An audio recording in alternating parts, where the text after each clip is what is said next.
Kondisi perekonomian merupakan indikator utama dalam mengukur tingkat kesejahteraan suatu masyarakat. Sebuah negara akan dipandang sebagai negara yang sejahtera manakala memiliki sistem ekonomi yang mapan dan memiliki pendapat yang mencukupi. Sebaliknya, kondisi perekonomian yang carut-marut, banyak keluarga yang berada di bawah garis kemiskinan, jutaan rakyat menganggur, maka negara tersebut tidak dapat dikatakan negara sejahtera. Keuangan publik dalam konteks syariah menjadi bagian yang tidak terpisahkan dari kehidupan manusia. Dalam bermuamalah, khususnya hubungan relasi negara dengan rakyatnya, yang kelak akan dipertanggungjawabkan di hadapan Allah Subhanahu wa Ta'ala. Sebab dalam Islam tidak hanya mengkaji mengenai ibadah atau hubungan spiritual, tetapi dalam Islam mengkaji seluruh aspek kehidupan manusia, baik dalam hal kecil maupun besar. Namun, realitanya untuk sekarang ini pengelolaan keuangan publik tidak sesuai tuntunan syariah. Maka, dengan itu perlu dikaji bagaimana tata cara mengelola keuangan publik dalam perspektif ekonomi Islam. Keuangan negara menurut Van der Kemp adalah semua hak yang dapat dinilai dengan uang. Demikian pula segala sesuatu, baik berupa uang maupun barang, yang dapat dijadikan milik negara. Berhubungan dengan hak-hak tersebut, menurut Arifin P. Surya Atmaja, mendefinisikan keuangan negara dari segi pertanggungjawaban oleh pemerintah bahwa keuangan negara yang harus dipertanggungjawabkan oleh pemerintah adalah keuangan negara yang hanya berasal dari APBN. Sehingga yang dimaksud dengan keuangan negara adalah keuangan yang berasal dari APBN. Arifin P. Surya Atmaja menggambarkan dualisme pengertian keuangan negara, yakni pengertian keuangan negara dalam arti yang luas dan pengertian keuangan negara dalam arti yang sempit. Pengertian keuangan negara dalam arti yang luas yang dimaksud adalah keuangan yang berasal dari APBN, APBD, keuangan unit-unit usaha negara, atau perusahaan-perusahaan milik negara, dan pada hakikatnya seluruh kekayaan negara. Sedangkan pengertian keuangan negara dalam arti yang sempit adalah keuangan yang berasal dari APBN saja. Adapun keuangan publik normatif adalah studi keuangan negara tentang etika dan nilai pandang, yakni bagaimana kegiatan keuangan negara, perpajakan, pengeluaran, dan pinjaman negara bisa menciptakan efisiensi alokasi sumber daya, stabilisasi ekonomi makro, pemerataan atau distribusi pendapatan, dan lain sebagainya. Jadi, studi normatif public finance lebih banyak berkisar pada daerah permasalahan. Kebijakan keuangan negara dalam hal ini, kebijakan pemerintah terkait dengan penerimaan dan pengeluaran untuk memperbaiki stabilitas ekonomi perlu dilakukan dalam bentuk kebijakan fiskal. Menurut Swediono, kebijakan fiskal atau politik fiskal merupakan tindakan yang diambil pemerintah dalam bidang anggaran belanja negara berupa penerimaan dan pengeluaran dengan tujuan untuk mempengaruhi jalannya perekonomian. Sedangkan keuangan publik dalam Islam adalah sebuah kebijakan pemerintah dalam mengelola keuangan negara, baik dari segi pengeluaran, pendapatan, sesuai dengan prinsip syariah yaitu adil, jujur, dan transparan sehingga masyarakat sejahtera.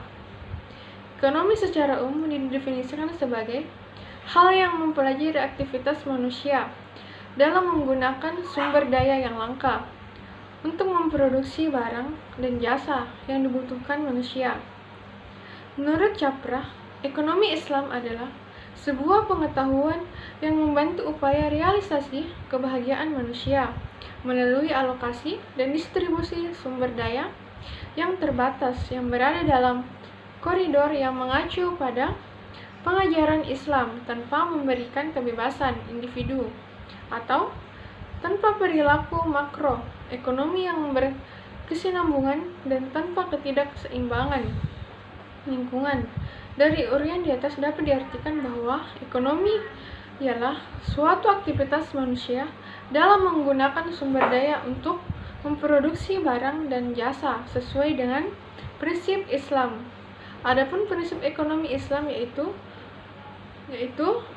Muslim Ahmad mengkategorisasi prinsip-prinsip ekonomi Islam pada prinsip tauhid, rububiyah, khalifah, dan tazkiyah. Haji Mahmud Muhammad Babili menetapkan 5 prinsip yang berkaitan dengan kegiatan ekonomi dalam Islam, yaitu al-ukhuwah atau persaudaraan, al-ihsan atau perbuatan baik, al-nasihah atau memberi nasihat, al-istiqamah atau teguh pendirian, dan al-taqwa. Pengelolaan keuangan publik Islam.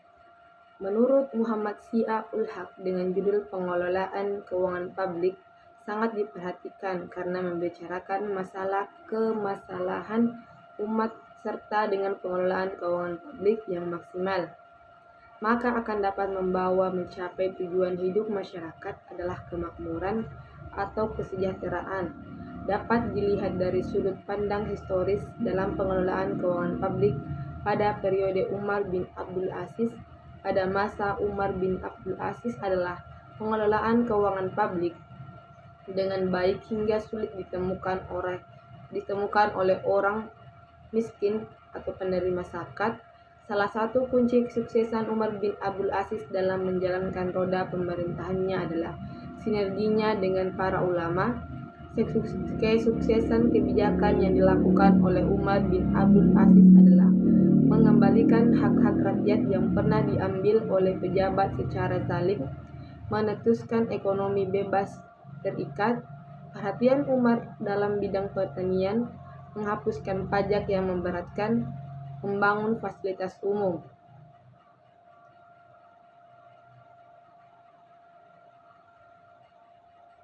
Selanjutnya, pengaturan pengelolaan keuangan publik. Pengaturan keuangan publik merupakan suatu kegiatan ekonomi yang penting untuk diperhatikan pemerintah. Keuangan publik bertujuan untuk mengatur tentang penerimaan dan pengeluaran negara. Jika keuangan publik tidak dikelola dengan baik, maka akan menimbulkan dampak yang buruk terhadap perekonomian, tetapi sebaliknya, jika keuangan publik dikelola dengan baik, akan memberikan dampak positif terhadap negara, misalnya dapat meningkatkan kesejahteraan dan keadilan masyarakat. Pengelolaan keuangan publik secara konvensional yang selama ini menjadi pedoman dunia ternyata sudah tidak dapat lagi mempertahankan kekuatan ekonomi. Hal ini dapat dilihat dari terjadinya krisis global di negara-negara adik kuasa di Eropa dan Amerika. Masyarakat sudah mempertanyakan pengaturan keuangan publik konvensional, sehingga dibutuhkanlah sistem ekonomi Islam yang bisa menjadi pedoman dalam pengelolaan keuangan negara. Dalam ekonomi Islam, sistem pengelolaan keuangan negara dapat dilihat dari segi pendapatan negara dan pengeluaran negara. Dalam ekonomi Islam, pertama, zakat. Dalam kamus Al-Kausar, zakat berarti tumbuh, bertambah, berkembang. Jadi zakat menurut bahasa dapat diartikan bahwa harta yang telah dikeluarkan seseorang dengan tujuan untuk menjadikan harta itu subur, suci, dan berkah.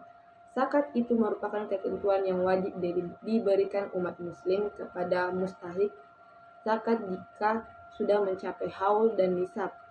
Adapun golongan yang berhak menerima zakat yaitu fakir, miskin, amil, mu'allaf, rakib, fi sabilillah, dan ibnu sabi. Kemudian kedua, fai. Secara bahasa, fai berarti mengembalikan sesuatu diperoleh dari barang yang dirampas dan orang-orang tidak beriman yang takluk tanpa peperangan merupakan sumber penerimaan dari negara Islam dan sumber pembiayaan negara. Kemudian ketiga, kharaj. Pada masa Rasulullah Shallallahu Alaihi Wasallam dan kekhalifahan Islam, pajak merupakan salah satu sumber pendapatan negara dari selain zakat. Kekayaan yang diperoleh dari musuh tanpa perang fai, harta wakaf, barang temuan dari kekayaan alam. Pajak dalam Islam terbagi atas 3 macam, yaitu jizyah, jizya atau pajak kepala, kharaj atau pajak bumi, dan usyur pajak atau bea cukai atas barang ekspor dan impor. Kemudian yang terakhir keempat, jizya. Pada masa Rasulullah juga sudah terdapat jizya, yaitu pajak kepala yang dibayarkan oleh orang non-muslim, khususnya ahli kitab, untuk jaminan perlindungan jiwa, properti, ibadah, bebas dari nilai-nilai, dan tidak wajib militer. Besarnya jizya suatu dinar per tahun untuk orang dewasa yang mampu membayarnya. Untuk pengembalian jizya ini, umat Islam dianjurkan untuk berlemah lembut dan tidak diperbolehkan bersikap kasar kepada mereka. Itulah yang sempat saya bawakan. Assalamualaikum warahmatullahi wabarakatuh.